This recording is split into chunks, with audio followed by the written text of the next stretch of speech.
morning. Good morning. So kakasundo ko lang sa anak ko. I go to school. Time check tayo, 10:39. Pagkakatid ko sa bahay na to, biyahe na tayo. So bibili muna tayo ng ano natin, kakainin natin muna yung tanghali. Na-Shopee ka man. So papagas muna tayo mga dre bago natin ihatid to. Mga nakaraan, hindi tayo nagpagas. Full tank para all goods, di ba? Dire-diretso biyahe. Taranta kasi ako pag ano hindi tayo nagpagas, no? Tapos daming booking. Tapos may ibig ka sa traffic. Diba, hassle yun. Okay, kaka-accept ko lang ng booking mga dre. Pick up natin dito sa Mayfield Invest.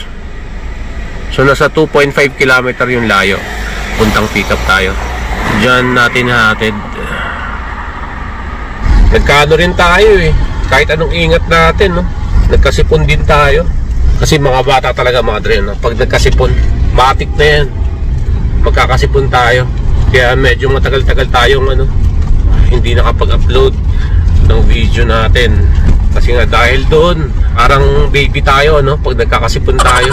Minsan kahit napilitin natin bumiyahe, parang tayo, hilutang. Siguro yung mga ganun pakiramdam, lagnat yun. Alam nyo naman, no? Nag-uulan-ulan. Tapos araw, ulan-araw. So, tinitingnan ko na rin yung incentive ni Lalamove. Jumoin tayo, no? 400 pesos yung incentive ni Lalamove. Nakita ko nga sa Facebook, no? Yung mga may nagpost yata doon, sabi ni wifey na mataas yung incentive ni Grab.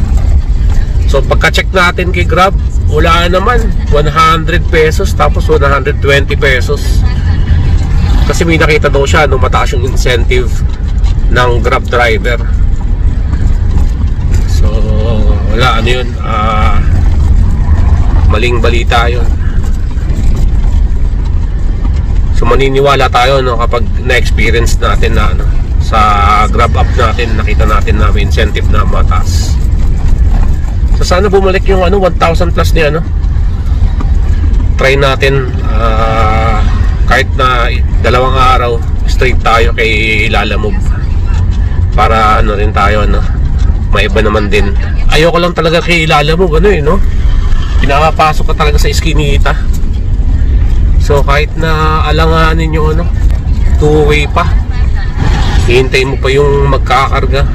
Sana alam din ng mga nagbubuk kay Lalamove na alam nila yung masikip na yung kalsada nila, kailangan nakaprepare na, tayo pa mapapasama sa ibang dumadaan dun kasi masikip na nga yung kalsada, nakabalanda pa yung sakyan natin. Wala tayo mahanapan din ng parkingan dun. Dalawa nagasalita sa app natin Yung isa nagasalita, yun yung yung map ni Grab. Tapos yung isa, gumamit tayo ng Waze. Yung kay Grab, yun yung magiging backup natin pag nawalan ng internet. Ang maganda dun sa yung map ni Grab, kahit wala kang internet, gumagana siya. Minsan tagal lang loading nito si Waze kapaki-pakinaabang talaga. Salamat Grab. Okay. Kasi minsan ang tagal ng loading ni Waze. Alanganing daan tayo, minsan nagkakos ng traffic kapag hindi natin alam kung mag-u-turn tayo o dediretso tayo. Kaya minsan mabilis talaga yung response niya, Grab app na map.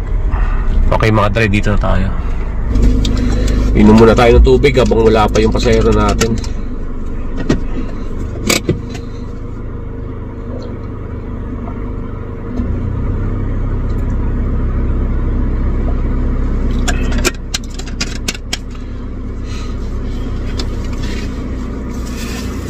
So binaunan tayo ni wifey, Ano ba to? Lugaw. Arroz caldo yata to. Tama, arroz caldo. Sabi ko wag nalagyan ng ng log kasi may tayo, baon tayong isang hard boiled egg. Tawagan natin, tagal So mga daming tubig natapon. Pag wala pa tong pasahero natin na 5 minutes, cancel na natin yung booking. 11:15 na tayo nakatanggap ng booking. Ganitong oras talaga tayo bumabiyahe kapag nagsusundo tayo hatid sa anak ko. Baka next year school bus na sila. Tagal. para medyo maaga tayo makakalis. 2 minutes na lang. Niisip ko nga kung papatayin ko muna yung makina tagal lang waiting natin dito. U-turn ko muna. Sa palagay ko mga dre, hindi mo kapakita to pasahero na to. Maniubra ko. Balitaan ko kayo mamaya mga dre kung mapipick up natin to na. Okay, kinancel ko na yung booking kasi 5 minutes na tayo naghihintay. Walang no show yung pasahero natin. So waiting na lang tayo dito ng booking. Umabante lang muna ako ng isang kanto. Ayoko tumambay sa harap ng bahay nila. Baka pag nakita tayo magalit sa atin. So tayo na iiwas. Kasi baka sabihin niya, bakit natin kinancel yung booking? 5 minutes Tawag tayo ng tawag tapos nagre-ring lang. Tapos nag-message na rin tayo. No show talaga. Bale, inabante ko na lang muna dito. Waiting tayo ng pasero. Kita-kits tayo mamaya pag na tayo. May booking na tayo. Naka 50 pesos na tayo. And earnings sa taas, naka 50 pesos na tayo. Diyan lumilito lahat ang biyahe natin. Tapos etong cash wallet, hindi ko wini-withdraw lahat to. Yan, nagtitira tayo mga 2,000 pesos mga ganyan. Diyan kinakaltas yung mga bookings natin. Yun, may booking tayo ulit. Siya ulit. La mga dre, siya ulit yung booking natin. Ano kaya to? Susunduin ko kaya to? Hindi kaya magalit sa atin to? Bahala na. Baka sabihin bakit natin kinancel. Laki pa naman ng bahay. Nakarating ka na sa iyong destinasyon. Ayun, nagpakita din. Dito? Pag hindi nagsalita mga dre tungkol doon sa booking na kinancel natin, kasi si Loli yung natanggap natin booking hindi na tayo magsasalita. Hindi natin tatanungin. Mukhang may kakarga tayong kasi PW dito mga dre. Kanina walang tao dito 5 minutes tayo naghihintay. Ganda ng kotse Mercedes-Benz. Wala kasi ako hilig sa mga mga lumang sasakyan, mga vintage, mga ganyan. Ang mayayaman lang yan. Kasi nag-buy and sell din ako ng kotse dati. Mga ganyan, mga big body ganyan. Toyota. Kumikita lang ako mga 10,000, 15,000. Patayin ko muna yung makina tapos hintay tayo sa labas. So tamang driver lang.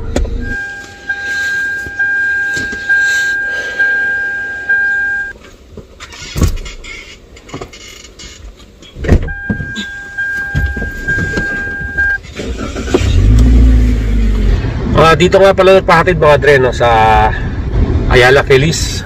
Na-pick up natin sa Philinvest. So drop off ko muna. Grab ito mga dre So may pumasok na panibagong booking sa atin. Ito yung bagong booking natin. Dito yung drop off natin.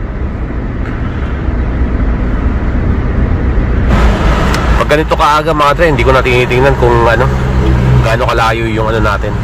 Siguro kahit Cavite, tanggapin na natin yung booking. Maaga pa naman, 11:47.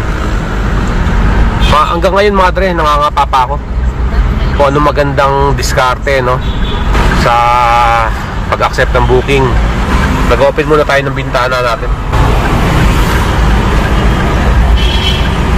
Biruin mo, tagal-tagal na natin nagmamaneho hanggang ngayon. Nangangapa pa tayo sa minsan konti matumal, kaya tumatanggap tayo ng kahit malalayong pero pag sobrang dami naman ng pasahero dun tayo minsan tumatanggi sa malalayong lugar. Etong panahon na to medyo matumal, kaya tumatanggap tayo ng malalayo.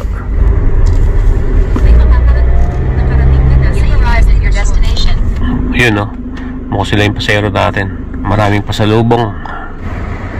Yun Yun, dito natin sa malapit sa SM Santa Mesa, madre. Drop off na natin.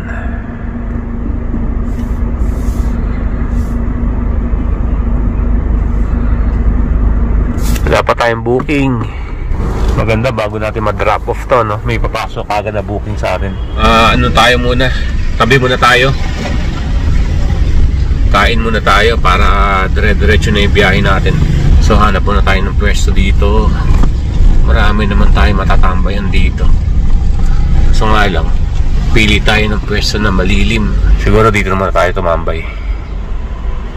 Tambay-tambay moods tayo muna. Kain muna tayo. Tapos diretso ulit biyahe. Okay mga toy, kain muna tayo, no? Nabili natin ulang kangkong.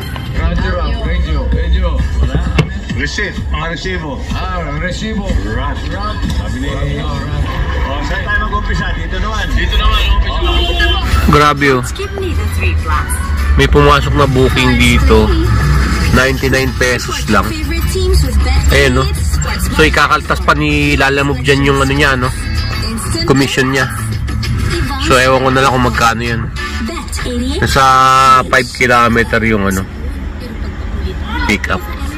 So naghanap tayo ng booking dito na medyo malapit dito yung pick up sa pinagtambayan natin. So time check tayo mga dre, 1:46 PM. Nakalimutan ko nga pala, coding tayo ngayon. So bumiyahe pa rin tayo, no? Pero hindi tayo sasagad. Mas maganda na yung ano, kahit na kumuha tayo ng sticker pang ano, yung mga exempted sa mga coding. Hassle kasi yung ano pagsisitahin ka, no? Tatabi ka. Kasi itong sasakyan natin, makapal yung tint, no? So kahit nalagay ko sa windshield, kasi pinalaminate natin, baka hindi rin makita ng ano, MMDA. So mangyayari o enforcer, mangyayari, sisitahin tayo tapos papakita natin yun. Medyo hassle pa yun. Kaya umiiwas tayo, abutin ng ano, alas 5 sa kalsada. So tara, wala pang pumapasok na booking, no? Isang oras na tayo dito, 1:47 na. So kumain lang tayo dito. Siguro doon na natin ubusin yung my set destination sa Marikina. Tara, kasi doon walang coding. Bali, dito pa rin tayo sa gilid ng SM Santa Mesa, sa kabilang side. Naghanap muna tayo ng mapaparadahan dito. Kasi kaya tayo bumabiyahe ng coding, hindi naman kasi tayo araw-araw bumabiyahe, no? Pag nagpapasama si wifey, doon tayo hindi nakakabiyahe. Kaya minsan napipilitan tayo bumiyahe ng coding natin. May araw din kasi na hindi tayo nakakabiyahe, 2 beses sa isang linggo yung ano natin, no? Hindi tayo nakakabiyahe. Kaya kahit nasundot lang, hindi naman tayo nagbababad. Kasi dumediretso na rin tayo sa pagbiyahe, no? Kapag hinatid ko sa bahay yung anak ko. Kahapon nga pala mga dre, bumiyahe tayo, no? Binigyan tayo ng pasahero natin ng isang supot na saging. So ayun kay kuya, binigay natin yung hawak-hawak niyang saging. Dami nun. Kaso nga lang, hindi ako kumakain ng saging kasi na ano senyorita. Ewan ko, natatamisan ako. So binigay na lang natin sa kanya. Dami nun, siguro mga ano yun, 2 kilo siguro yun, 3. Pakita ko lang mga dre, yung odometer natin, no? Naka 20,000 mahigit na tayo. Simula nung nakuha namin tong sasakyan sa kasa, doon na kami nagpapa-EMS, no? Hello? Ayan, may tumatawag mga dre, Shopee. May tumawag sa akin mga dre, hindi ko maintindihan. Chinese siya, parang in-check Hindi ko alam kung anong problema nun. Last week nga pala nagpa-PMS na tayo, no? Yung huling PMS sa kasa, nasa 20,000 na kasi tinakbo nito. Inubos natin yung ano natin sa kasa, no? Puro sila yung ano, nagpi-PMS nito. Hindi pa tayo nagpapa-PMS sa labas. Lahat yung libre. Simula nung nakuha namin to sakyan, bagong-bago sa kasa, sila na yung umawak nito, no? Sila yung nag-change oil hanggang ngayon. So natapos na mga dre. Sa susunod na PMS namin doon, may bayad na. So naisipan ko sa iba na tayo magpapa-change oil, hindi na sa kasa.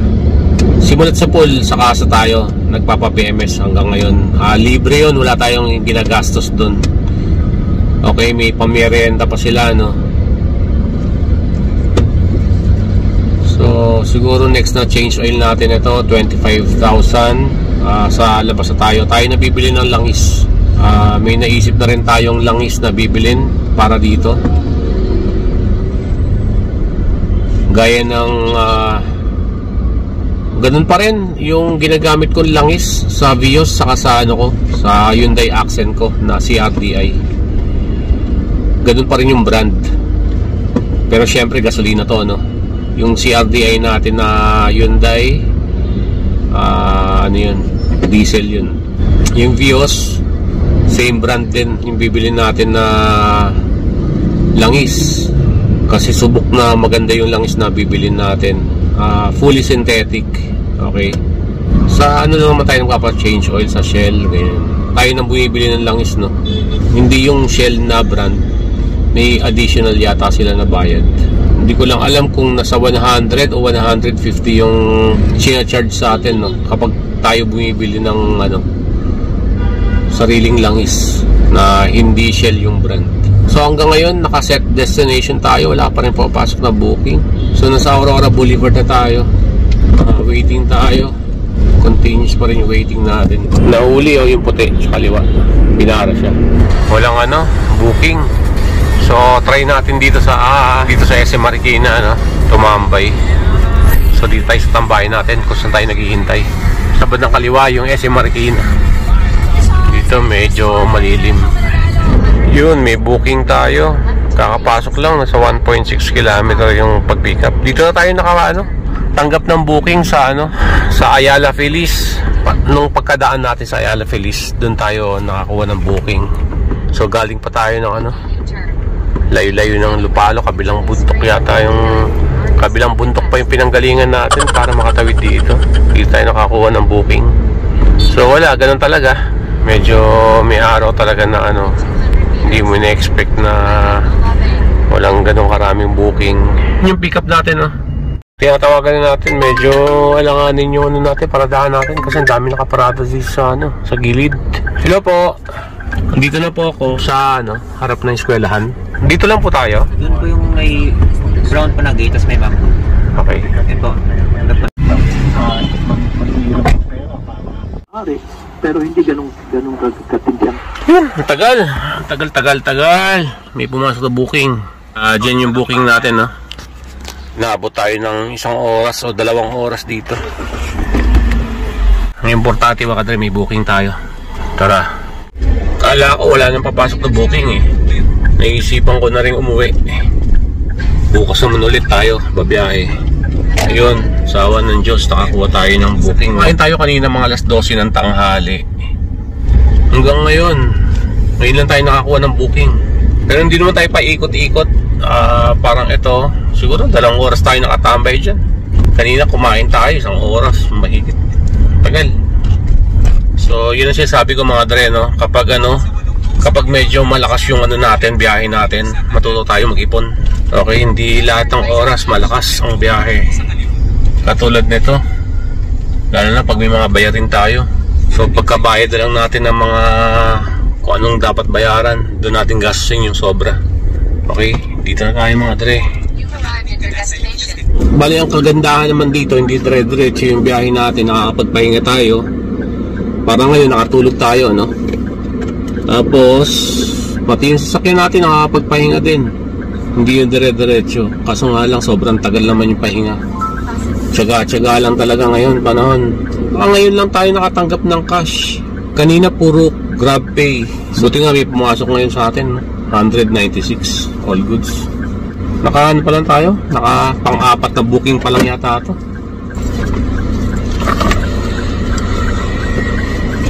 Dito tayo nga sa SM Marikina. Hindi ko pa alam saan tayo tatamboy dito. Tingnan mo mga dre, ang daming taxi rin, So ibig sabihin, yung mga talaga matumal ngayon. Kainin ko muna yung ginawa ni wifey na arroz caldo kaninang umaga. Kain tayo mga dre. Okay mga dre, habang kumakain tayo, may booking tayo. So lagay ko muna yung pagkain natin dito. Mamaya na kita kakainin. Sana walang umupo sa harapan. Diba mga dre, ganun lang. Tambay tayo dyan sa kabilang side.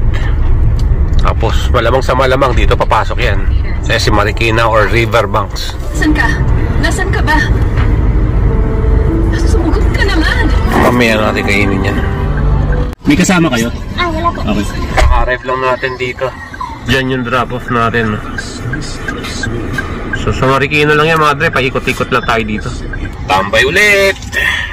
Saan tayo pwedeng makakuha ng pasahero? Malapit lang naman to, yung drop-off. Nasa ano lang, 2.6 km. Sakit sa mata ng araw. Nakasalubong.